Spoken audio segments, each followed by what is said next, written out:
gargantuan commandment to love God and to love neighbor. And sometimes people can just turn it off. I've heard that a million times. So, yeah, let's get going. But I remember, as Kathleen Wayne well knows, one of the definitions of adult faith formation has been described as not giving the right answers. It's getting people to ask the right questions. So I'm going to pose some questions in and out of this for you, and you can write them down if you'd like. So, what does the commandment to love mean to you? How do you love? Just write down a couple of thoughts. You don't have to write down the question. Just what does the commandment to love mean to you? How do you love?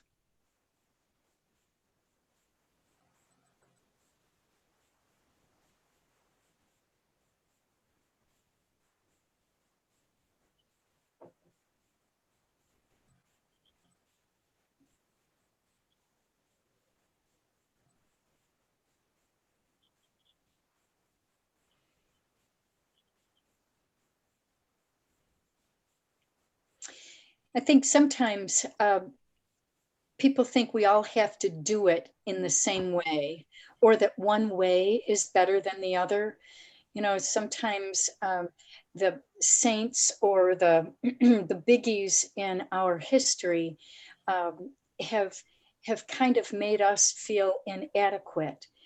But one way isn't better than the other in how we love. I was recently at Mass, and the weekday Mass. Uh, I try just to do that every once in a while. And the psalm was, God, I love your commands. And it got me thinking about today's readings about Jesus' command to love and all that means. We sometimes don't do very well following commands or laws. Take, for example, speed limits. How we do with that one? Sometimes yes, sometimes no, right? What did you write about love? Just a couple of words. Just raise your hand if you want to say something. You know, what does love mean to you? How do you love? Just raise your hand and somebody will unmute you. Louise. How do I love? How I hope I love. Goals not necessarily always reached. Acceptance, non-judgmental, finding God in that other person. Great. Thanks. Renee? Communicate. Always in communication with people. Hugs, gift of time. Wow. Sandy? I love with my heart and ask for the heart of Jesus. Love through me. Wow. Who else? Mary?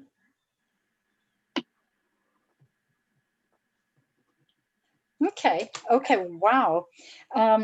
You know, very often we focus on doing things, although, you know, that whole thing of acceptance and communicating and loving with my heart and through Jesus's heart through us. I like that. Um, there's a tension, though, between doing and not doing. Take, for example, keep holy the Sabbath. Here we are on Sunday, right? The Jews, I've always been impressed, still keep the Sabbath. They don't drive and don't do a lot of different things. Although if we visited the Jewish home, it would be frustrating because you can't even push the button on the elevator. But when I lived at Our Lady of Lourdes, I met a man and a young son walking, and they sat under our tree at Lourdes, and they just talked and shared and were quiet.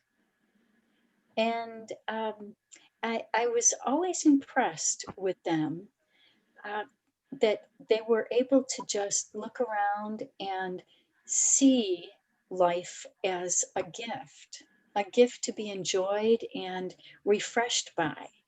And isn't that the purpose of Sabbath? Um, you know, we really, if we can understand life as a gift, maybe it's easier then to love or to feel loved. Um, and we don't always have to do to show love. I was playing golf with Ron the other day and just took several pauses to just take in the beautiful fall colors. And isn't that a way of loving God and of praying? You know, especially when you're not playing golf too well, it's a bit of a refreshing thing to just love God through just observing and savoring those colors. We call ourselves back to God's love for us and our love for God and for God's creation, all we're given. And when I was out walking this morning, I have a habit of walking down Panorama Trail on one side and then walking up it on the other and collecting all the garbage as I go. And when I first started it, I would say, "Oh, you jerks, who threw this little whiskey bottle? Oh, who threw this carton of cigarettes?" Um, but what I've come to learn is that part of appreciating the fall colors is just picking it up and loving it because it's there, loving God's world and picking up the junk and just letting the junk get tossed aside and not getting angry at it, but just loving the world. Um, and when I love someone, I love spending time and quiet with that person or with the world. Okay, so when was the last time you took a Sabbath moment of love, a breather without guilt? How do you take Sabbath? How do you take Sabbath? How do you take time to love, be loved, and renewed by God? How do you do it?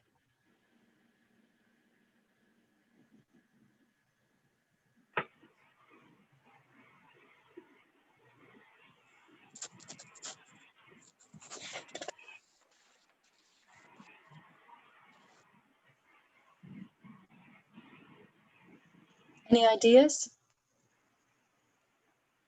What I'm gonna what I'm gonna say is kind of unusual, I think.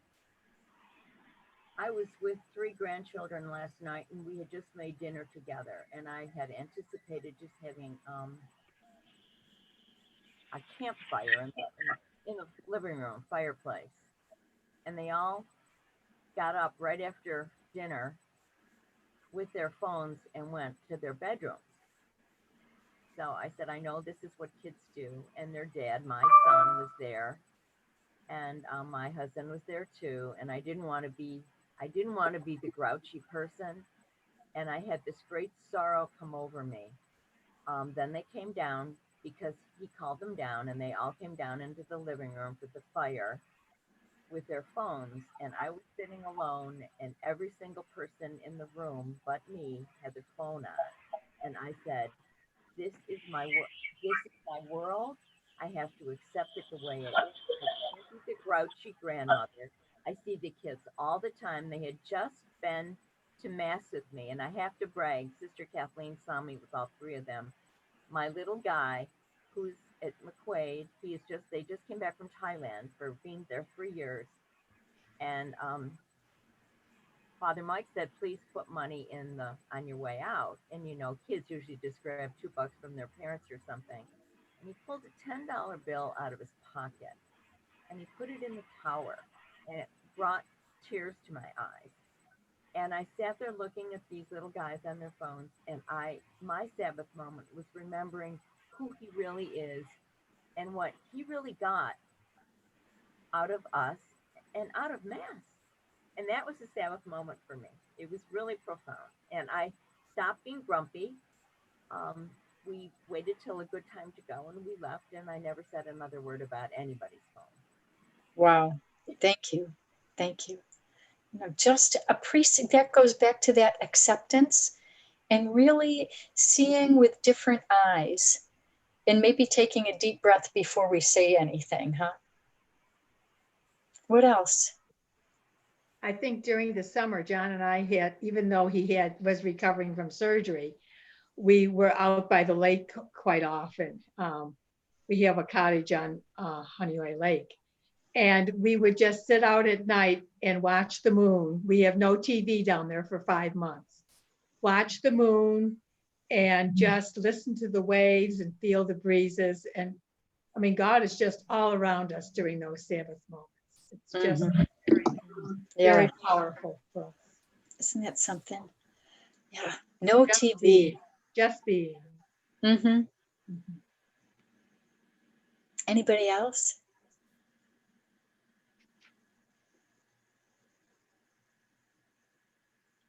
Is Jody, do you want to say something? Jody and Mary, you've got a Yes. hand up. Okay. Unmute yourself. Very.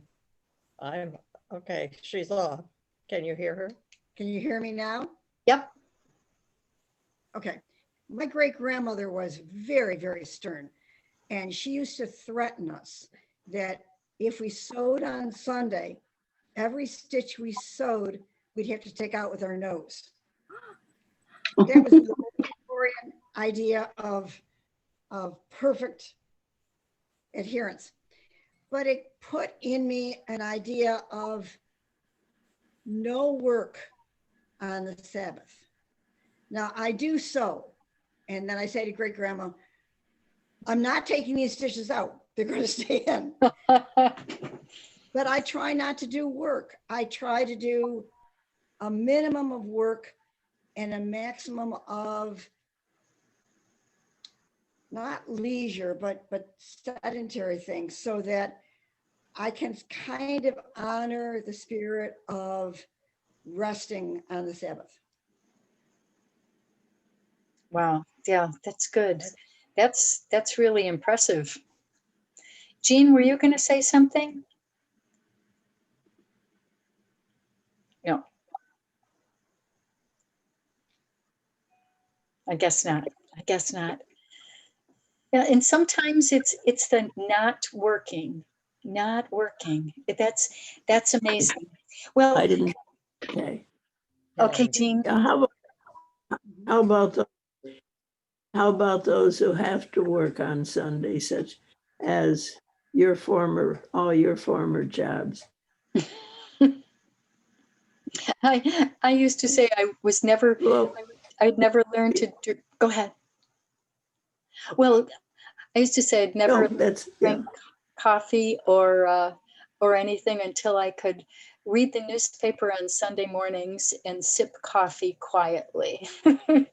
But you know, sometimes Sabbath can't happen on Sunday, but there has to be those Sabbath moments, like Barbara said, of finding some time. And sometimes it's like you said, Jody, sitting down and not working and not doing anything. Other times, I know for me, I get so distracted when I just want to sit and be quiet. For me, it's going out for a walk, getting away from anything that's going to distract me, or, oh, I can throw in a load of laundry, or I can do this. I need to get out and take a ride or take a walk or something. Amanda, I think Amanda had her hand up. Oh, good. Yeah, that was me trying to raise my hand, but all I could find was the clap. So yeah, and I'm in that boat that Jean just mentioned, where we technically, quote unquote, work on Sundays. And I appreciate the question, because I found myself thinking about how almost blessed I feel that to be able to work in the church. So often it doesn't feel like work. It feels like praying with people, meeting the loving people, the people that I'm surrounded with that come into the building, or communicate with me via email or whatever. But then, so I think to answer the question, how do I keep the Sabbath, is by making at least one of the masses that I attend just mass, just entering into the liturgy of the mass. And I'm not looking around to see who's missing and who needs help. If it's obvious that someone needs something, I would hope I would meet that need, but it's not like saying to myself, this is not work. And also sort of making sure I prepare with the readings ahead of time. So I'm not hearing them for the first time whichever mass I go to first, so that I can really just let go of everything on my mind and enter into the liturgy. And then the rest of the day, from like 7 to 2 on Sundays, it is work, but it's joyful. And I think all of our work is for God. So that really doesn't, so it is still work, but no matter what we're doing, whether it's Wegmans or we can make our work for God. But then after 2, the way to keep the Sabbath would be not to shop or do that kind of running errands and stuff. Try to get those done on other days of the week. And then really for the rest of the day, take time to be in nature, go for a walk, or be with my community, make a nice meal and enjoy a nice meal with my community and or friends. So that's, I guess, how I would answer that question. Good. Thank you. Thank you. Yeah. There was somebody in my life said, if your work isn't your play, forget it. Mm-hmm. That sometimes we have to find those joyful Sabbath moments right in the middle of what we do as work. Anybody else? Okay. What have we heard about love? I think we use the word love in so many casual ways. I love chocolate, the dress, my haircut, the Dallas Cowboys, or whatever. And humans have tried to say things about love. Remember the song from the 60s? What the world needs now is love, sweet love. No, not just for some, but for everyone. It's not bad words, once you get past the or Jesus saying, I'm the way, the truth, and the life. And if we don't know it, Jesus' way is love. And all that stems from that love, which we've already mentioned: listening, freeing, being present, acceptance, communicating, sharing my heart, sometimes standing down, sometimes standing firm, letting people be themselves, and treasuring that, or just observing what's around us and who's around us. Saint Therese of Lisieux, her spirituality was known as the little way. It's the path anybody can walk, and her tenet is simple, but maybe not easy. What matters in life is not great deeds, but great love. And I think we forget that, not great deeds, but great love. And all that means we don't have to be doing all the time. We have to have our love make a ripple effect by who we are. And Mother Teresa said the same thing: do small things with great love. And Pope Francis recently, although what he just said about gay and lesbian folks deserving a family overshadowed it. I think that's wonderful. But he also said that people in love behave differently. They never stand still. They're drawn out of themselves. They're attracted and attract others in return. Believers are lovers in this way, feeling the irresistible urge to share the blessings of faith. And the blessings of faith is the way we share love. And then he says, that's why we embrace the call to be lovers of our suffering world, to bring global suffering to prayer, to be willing to suffer for truths, to bear wrongs patiently, to share burdens, and to know what's worth sacrificing for. I think that's kind of interesting, that whole thing of people in love behave differently. They never stand still. They're drawn out of themselves.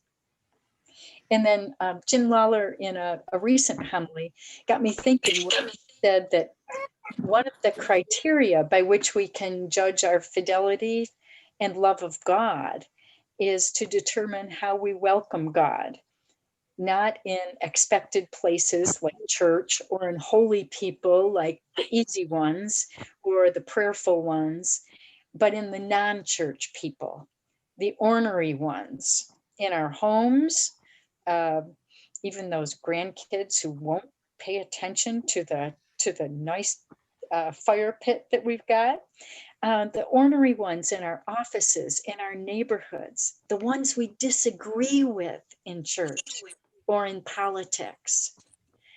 How we receive these people determines how we receive God. So, what are examples of where you've seen or experienced those kinds of love and welcome and kindness in your life, or in our world, or in our news? Where have you seen that love that some people have, that I just quoted? Where have you seen that in our world, in our news, or in your own experiences?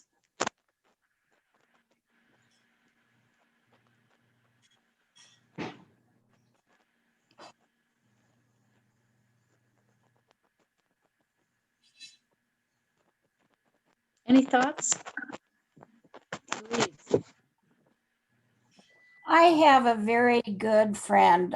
She used to be a co-worker in one of our field offices in Ohio. She's a lovely Catholic lady that I can always call on if I need to talk to somebody. She drives me up a wall. Her politics and my politics are total opposite. I hit into her very hard when we're talking. She ends every conversation with telling me she loves me. And she's so thrilled to have a friend where we can have these discussions and still remain friends. Thank you. Thank you. So loving somebody isn't just agreeing with them. Yeah. It's that whole thing of respect, isn't it? Wow. Mary, hello. Were you going to say something? No, Okay. Okay. I'm just taking it all in. Okay. Anybody else? Roz?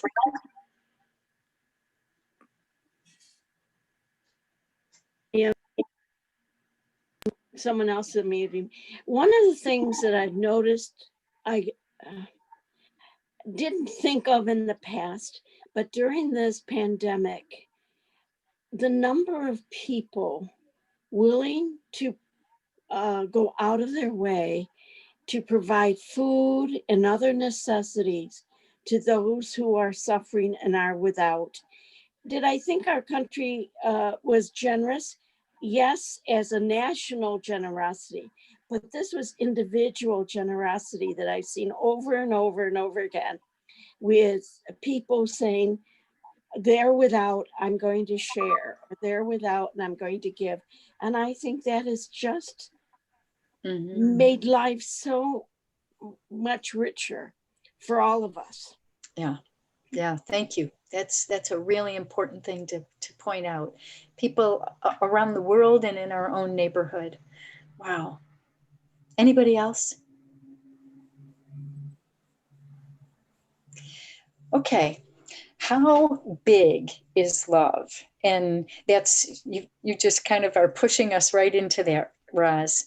I've always understood that Jesus is saying, love God with everything you've got, with everything you've got, with your whole heart, your whole, your whole soul, your whole, all your faults, all your weaknesses, all your love, all your mind, everything you've got.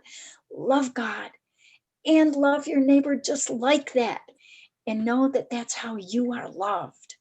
Um, you know, I think sometimes when we read scriptures, even when Amanda, we were practicing before we got on board, Amanda was going to read the whole Bible to us. Um, but when we read scriptures, we read them in a pious way, you know, like, oh, isn't that wonderful? And I think Jesus was so much more passionate than we hear read on Sunday mornings, or that maybe we even read ourselves. Love God with everything you've got.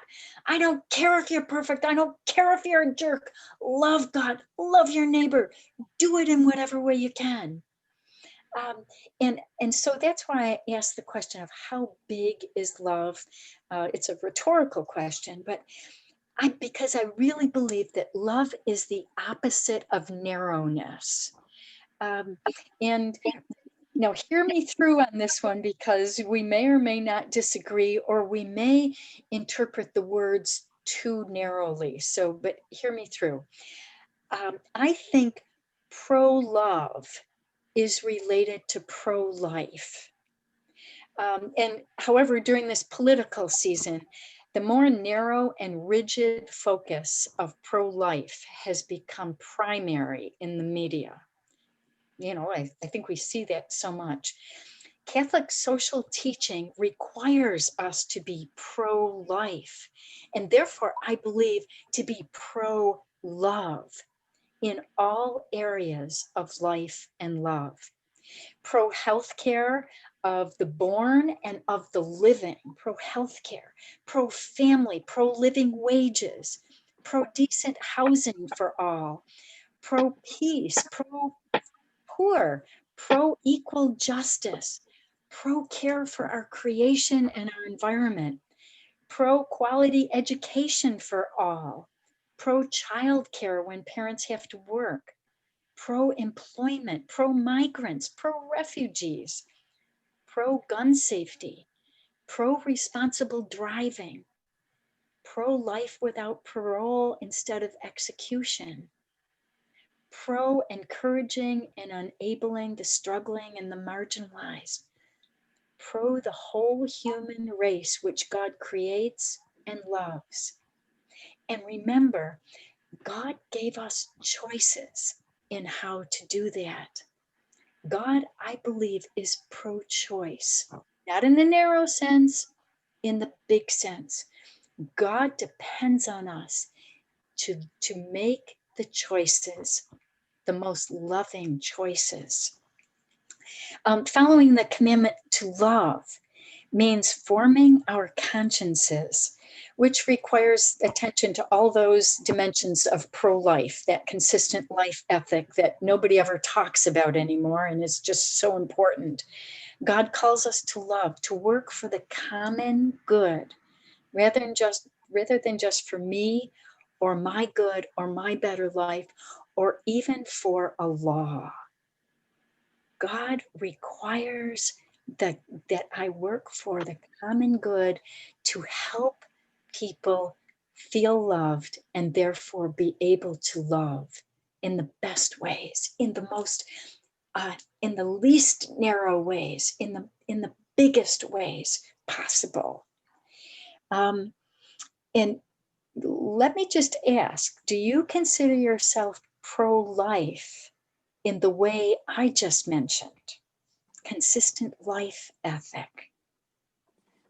And can you see the problem, the terrible mistake with narrowing pro-life only to what Joan Chittister calls pro-birth? Now it's so much bigger. Do you consider yourself pro-life, pro and pro-choice at the same time. What do you think? How do you consider yourself in that when it comes to those words? Not politically.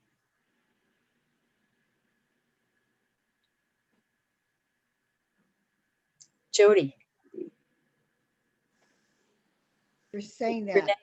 because you verbalized it so well. And a lot of us have been walking around with those feelings, but didn't say it the way you said it. So thank you.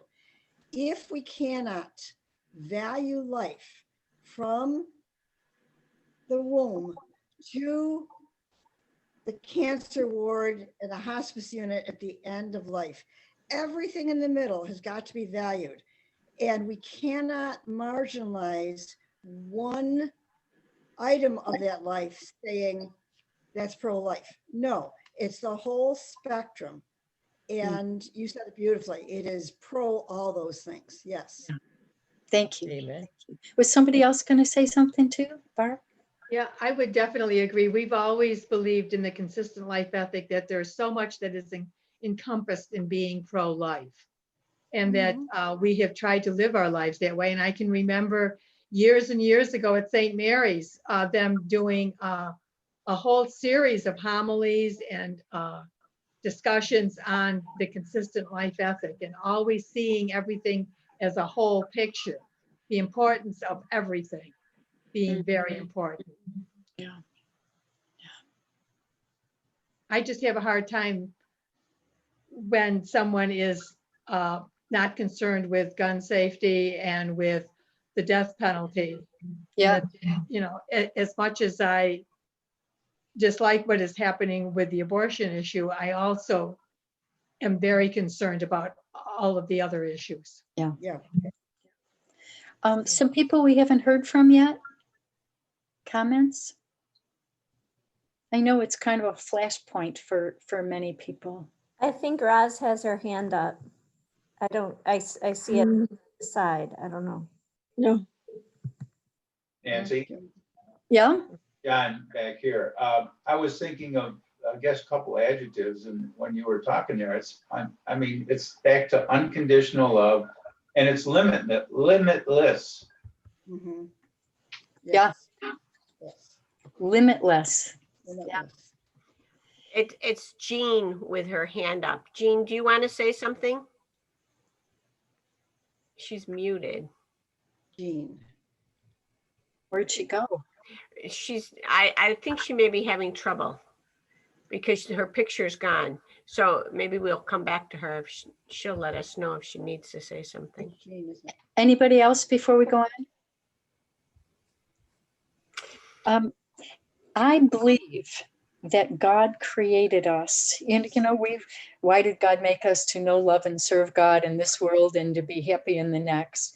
But I believe that God created us and gave us freedom, gave us the freedom to love God or not, to love each other or not. And that's the wonderful gift of being human, that we are free to make choices. And in that way, I believe that God is pro-choice. I believe that God is pro-choice. God defends our right to make choices. And God loves us and hopes that that love will help us make the most loving choices that we can. I say to people, pro-choice, pro-life, what the heck? I'm pro-choice, and I will work like anything to help others and myself make choices that are the most loving in whatever area of life it is. And I'll do whatever I can to support people to make the most loving choices. There's Jean back. Jean, did you want to say something? Okay. And how do we know we're loving? How do we know we're doing it right? And what is God calling us to today? I don't know if anybody's been in Our Lady of Lourdes, but I was there recently, and I've seen it a million times, but I started looking at the artwork behind the altar. There are three huge pictures, but one of them is the artwork of Mary of Magdala on the wall behind the altar. And her hands were in the same position as mine were, when we say the Our Father, open and upward. And there's Jesus saying to her, don't cling to me. Don't cling. And I really believe Mary Magdala and Jesus are saying to you and me in this pandemic life that we have, do not cling to the same way of living and loving as you've known. We're so used to showing love with hugs or handshakes or being close to somebody. It's the weirdest thing to walk up to somebody who we really love and admire and, go like this with our elbow. One older person said, they pushed me away. And I said, no, they were giving you an elbow. No, they were pushing me away with their arm. But I think we are called, and I don't know the answer to this.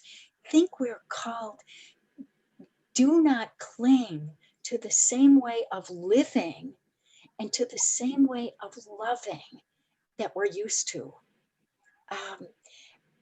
What is God calling us to these days? This isn't just something that, a little bloop and we'll get back to normal. We're never going back.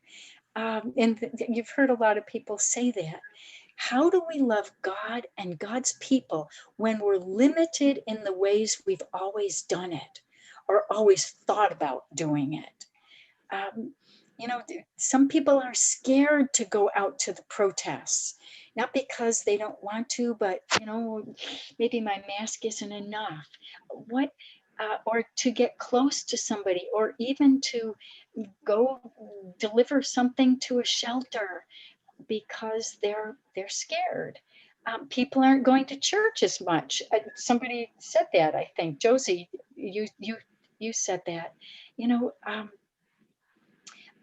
People aren't getting together with lots of friends or families. We're not even being as friendly or as helpful when we do go to stores or restaurants or whatever. I was in someplace and somebody dropped something, and the immediate reaction of everybody around was pulling back instead of just helping this person who dropped something. We don't want to touch the same thing that somebody else touched. How do we love?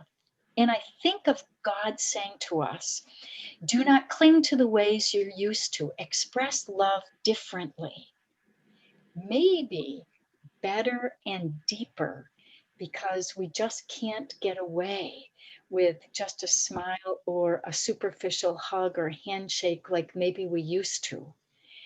We have to find out what it really means to love now, not just in theory or thinking about it. In pandemic life, we can't do what we usually do. How does love show itself in pandemic life? Maybe that's a good question to ask. How does love show itself in pandemic life now? Thoughts? Renee? Going back to that community, I mentioned communication when you talked about how do you love. And I'm finding during the pandemic that I have to use my voice more, be more careful about how I articulate things to people. And, just make that effort where, how you walk down the street and it's, the nod with the mask. And now it's a little more stopping. How are you today? Have a great day in the elevator. When I leave the elevator from my apartment building. I'm finding that I'm being much more verbal with neighbors than I might have been before. Good, good. Wow, using our voice. Kathleen. I think about how we've tried to transition in the parish. And so we asked early on, we asked people to make cards for shut-ins or people that couldn't get out, the homebound. Well, there's this one family that has continually made not just cards, you know, slap a little color here or there, but has made these beautiful cards. And one of the kids, who happens to be a senior in high school, and wrote letters, and you know, it wasn't something that her mother made her do. It was like her project. Well, she has taken to becoming pen pals with one of the older gentlemen in the parish, so much so, and the letters always come through me at Blessed Sacrament. They exchange pictures. She went on vacation, all you know, good, honest kind of communication. But here is a senior in high school who has made friends with a gentleman who is basically alone, except for his cat. And I think, wow, this is what it's all about. I think of one of our confirmation candidates who every single Monday has brought over to the supper program individually wrapped brownies and chocolate chip cookies for Mary Jo, homemade. He makes them for Mary Jo to put in the dinner bags that are given to the guests that come. I'm like, wow. And not because their parents are holding a gun to their head, but because this is what they're doing. It's a beautiful tribute to people in the parish, how they've reached out. Yeah, yeah. And it's examples of what we can do. You know, we're doing it, we can do it differently. We're those kids, maybe they have, they're better than we are. They don't have a lot of stuff in the background to cling to, but they're finding ways to do it differently. What else? Well, I know I absolutely hate to make phone calls. Like I just can't stand the time. I don't like to be on the phone. And so I know there's a lot of people that are alone. A couple from our parish, we have a lot of widows. We have a lot of widows in St. Mary's. I guess we do everywhere, but I sort of have this little widows club that I try to call widows, especially. Sometimes it's very received very well. Sometimes I think you have to realize it's your responsibility to keep calling back until they pick up the phone, because there's no energy, they tell me, when you're a widow, even the last 10 years, there's just no energy to do it first. And I feel it's my responsibility to connect, what is it, 5 people? But it's still really hard for me. I have to like, all right, even if I love the person, it's just an odd thing, but it's kind of behaving differently than I used to. Thank you. Thank you. Isn't that good? Phone calls. Wonderful. Anybody else?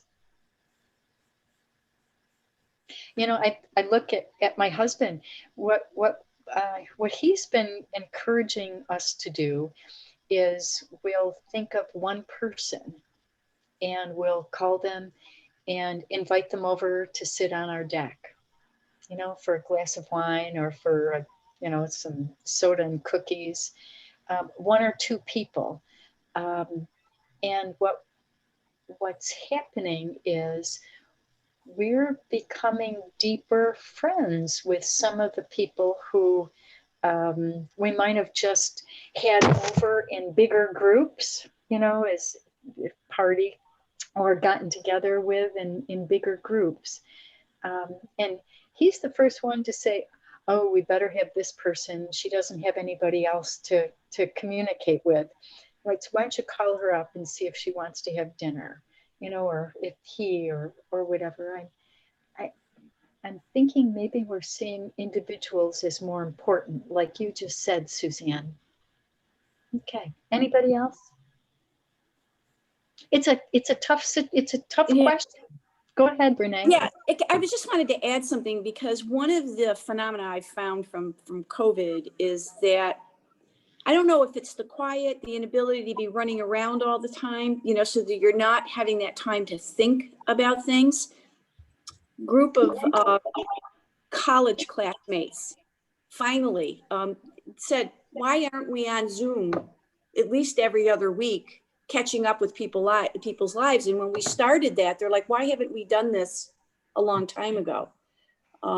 So that reaching out, having that quiet time to think about the people from your past, even that you haven't heard from in a while, and thought, I wonder how they're doing.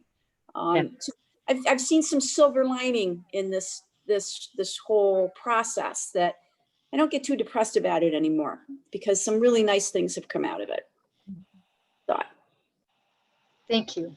Thank you. And it's hard to know how to connect sometimes with protests. You know, some of us have gone to protests, some of us haven't, but how to make our voices or feelings known in different ways. It's a challenge. It's a challenge. When it comes to love, to loving God and loving our neighbor, those who do it right in their own way, it's much more important than saying it right, you know, having the right words. It's the trying, it's the trying to make phone calls and make them more than once because people don't have energy. It's the thinking of somebody I haven't thought about in a while. It's the finding a picture, and normally I toss it. Mailing them that picture that reminds them of when we went apple picking 10 years ago. You know, it's the making a difference in some way. And I think when the world is on fire with pain, as it is in some areas right now, I think we get reactive and in danger of being overshadowed by fear or sometimes hatred. We can't go into a safe cocoon. It really means loving our neighbor, I think, means that we simply ask, what's the wisest, what's the most loving thing I can do in this situation? Even if it's an uncomfortable situation or something I disagree with, how can I be God's love in this situation?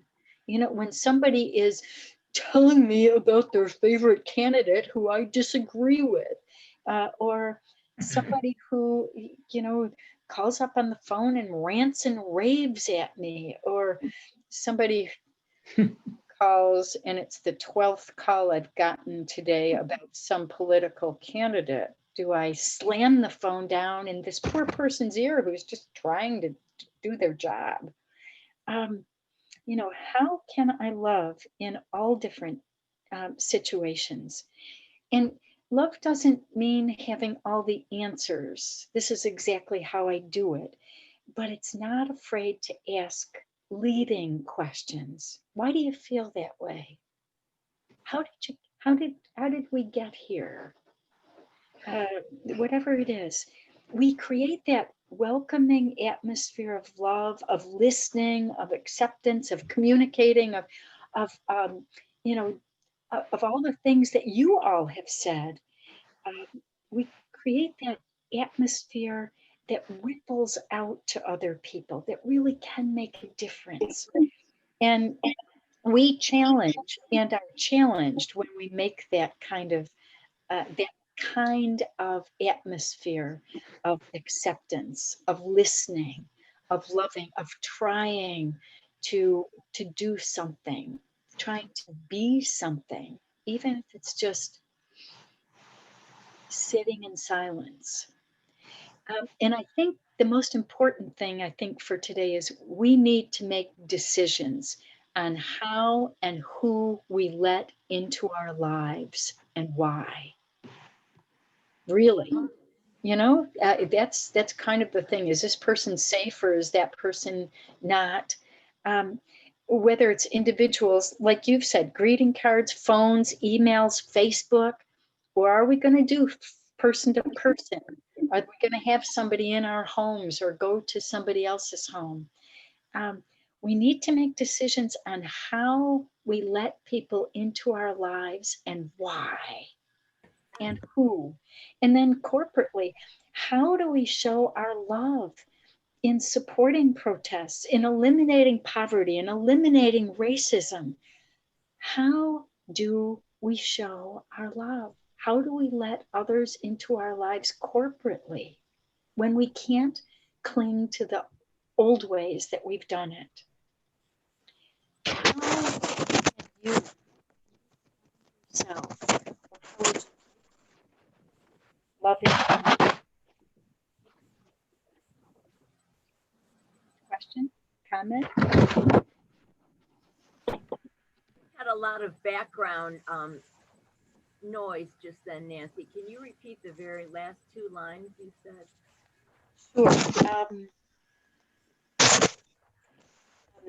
We need to make decisions on who and how we let people into our lives and why. Whether it's individually, greeting cards, phones, emails, Facebook, Zoom, person to person, whether we let somebody into our home or we go into theirs or meet in a group, or corporately, how do we show love in supporting protests or eliminating poverty or eliminating racism? How do we do it when we can't do it maybe in old ways that we might have thought about before? How can we love now, and how do we do it? Like comments?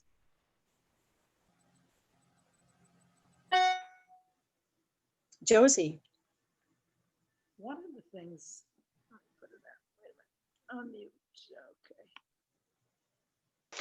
okay. Oops, you're muted. You're in. We can't hear you. She muted herself there. Okay, Yeah. Josie. One of the things I worry greatly about is connecting personally because of the health issues. A lot of people have health issues. And I hesitate, even though I reach out by phone or email or text to many, many people. I think a lot of people are hesitant because of the health factor that this virus has presented to us. And rightfully so. Right. So, I mean, as much as you care and love about someone, there is a hesitation. And I feel many times I'd like to reach out to many more people or have many more for dinner. I've done a couple of dinners with couples, but I still am afraid with the health scare. I really am. I'm cautious. So I believe showing love, what I've tried to do is reach out. I'm a volunteer at Rochester General and have not gone in to volunteer, but however, have kept in touch with the people who still are not volunteering. There's only a quarter of the staff of volunteers that have come back. But that's a way of doing it. You're keeping in touch with the other volunteers. We're trying very greatly, trying tremendously to keep in touch. Many will not return. Many That's will okay. really, but it's one of the I think it's one of the sacrifices that we never really had to make a tremendous sacrifice in our, at least in my life. And I feel that it is one of the sacrifices because of this virus that we must consider. Yes. Yeah. Anybody else? I have a point. Jody? Nancy? I think I have to watch my anger level because of tensions, because of COVID. And so there are some people who are both personal acquaintances of mine or political or news that I can't let in my life right now because I get too angry. And so both from my mental health and to protect other people from my mouth, I just don't choose to invite them in right now. But I have to be really careful to make sure I pray for them so that I don't develop a wall between myself and them. So if I'm protecting myself from being angry, I have to make sure that I include them in my thoughts and prayers in a different way so I don't. Yes, thank you. There's a brotherhood, or I don't know, a brotherhood, sisterhood in Germany that never says, "I'll pray for you." They say, "I will hold you in my heart." And I think somebody earlier talked about that we can have the heart of Jesus, but that we can hold people in our heart. I don't understand why they feel this way or why they act this way, but I can hold them in my heart. And I think that's what Jesus did with so many people who disagreed with him, who pushed him out, who wanted to get to him, who tested him, like even this the Sadducees or the scholar of the law today. I hold them in my heart, and I do what I can, and that's maybe the only thing I can do. And in other times, maybe I can listen to them for a while. What makes you say that? What makes you think that? But we do what we can. That's what I believe is loving God and loving our neighbor with what we can do, with who we are, with our whole heart, our whole mind, our whole self. This is as much as I can do. This is my whole self today, that I can listen, or that I can simply pray for them. I can simply hold them in my heart. I can't have a conversation.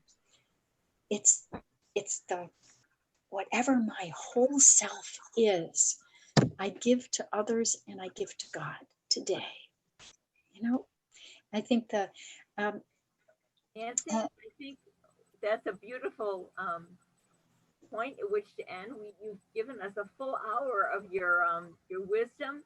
It's been wonderful. I think many of us have a lot of food for thought and to continue the conversation. Unless you have one more thing to say, or someone else has something they'd like to very quickly say, I think we are at the end of Voices for Women today. Can I share two quotes and a prayer? Mhm. That be Yeah. okay? Yeah. The quotes are from Mother Teresa and Pedro Arrupe, and you might be familiar with them. The good and love you do today, people will often forget about tomorrow. Do good and love anyway.